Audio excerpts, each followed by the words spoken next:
السلام علیکم ناظرین۔ ویسے عرض شان خواہ تکلیف ہی کیا تم نے، اس سب کی ضرورت نہیں تھی۔ مہزان نے فون بند کر کے باقی سب کو دیکھا جو اسی کی طرف متوجہ تھے۔ وہ سب رات کے کھانے کے بعد اس وقت لان میں ایک طرف رکھی کرسیوں پر پرجمان تھے۔ دعوت دی ہے، کب آنے کا کہا ہے؟ شارک صاحب نے پوچھا۔ مہزان نے اس بات میں سر ہلایا۔ ایک نئی مصیبت گلے پڑ گئی ہے، کل ڈنر پہ انوائٹ کیا ہے۔ چلو ٹھیک ہے، پھر کل چلے جانا اور باقی سب دوستوں سے بھی مل لو۔ میں تمہارا ہنی مون ٹرپ ارینج کروا رہا ہوں، 1 مہینے کا مری کے لیے۔ شارک صاحب نے اسے دیکھتے دوستانہ لہجے میں کہا، واو کتنا مزہ آئے گا، مجھے بہت شوق تھا پہاڑی علاقے دیکھنے کا، پر اس کھڑوس کے ساتھ جانا پڑے گا۔ چلو کوئی نہیں، کچھ پانے کے لیے کچھ کھونا بھی پڑتا ہے۔ زباریہ کا دل خوشی سے چہکنے کا کر رہا تھا، لیکن اس وقت وہ سب کے ساتھ بیٹھی تھی۔ مہزان ہونکوں کی طرح انہیں دیکھنے لگا۔ مارو مجھے مارو، پر پاپا اتنے پیسے ضائع کرنے کا کیا فائدہ؟ آپ کی حق حلال کی کمائی ہے، میں ایسے ہی خوش ہوں۔ مہزان کا لہجہ رو دینے والا ہو گیا تھا۔ تم چپ رہو، خوش نہ ہونے دینا مجھے۔ زباریہ مہزان کو غصے سے دیکھنے لگی۔ اس کی سماعتیں بے صبری سے شارک صاحب کی طرف متوجہ ہو گئی۔ مجھے پتا ہے کہ میں نے اپنا پیسہ کہاں خرچ کرنا ہے، اور ویسے بھی جب تم واپس آؤ گے تو یہ سب تم ہی سنبھالو گے، کیونکہ میں ریٹائرمنٹ لے لوں گا کام سے، تو اس حساب سے یہ پیسے سمجھو کہ تمہارے ہی خرچ ہوں گے۔ مزہ ہی آ گیا تایا، تسی گریٹ ہو۔ زباریہ دل ہی دل میں مہزان کی حالت پر خوش ہونے لگی۔ مہزان نے اپنا دل تھام لیا، کہیں مجھے ہارٹ اٹیک تو نہیں ہو رہا؟ پاپا اتنی جلدی؟ میرا مطلب ہے کہ کام کرتے رہنے سے انسان فٹ رہتا ہے، بے وقوف ورزش کرنے سے انسان فٹ رہتا ہے، اور کوئی جلدی نہیں ہے۔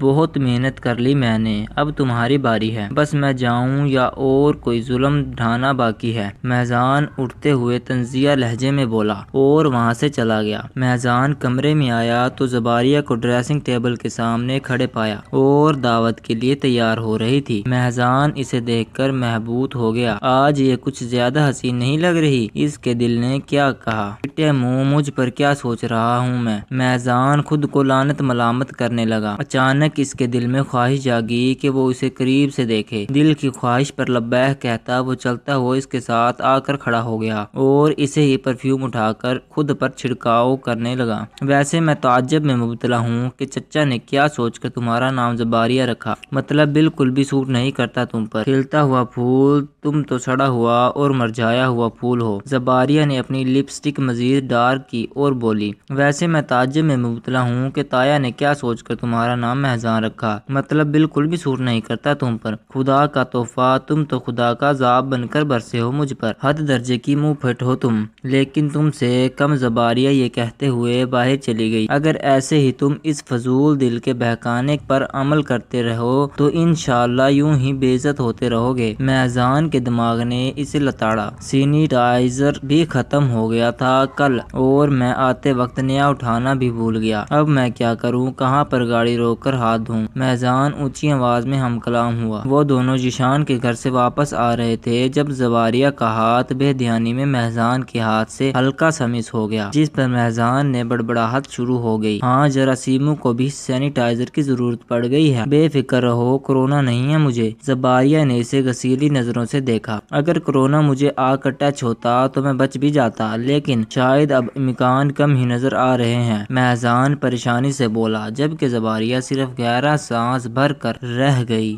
To be continue.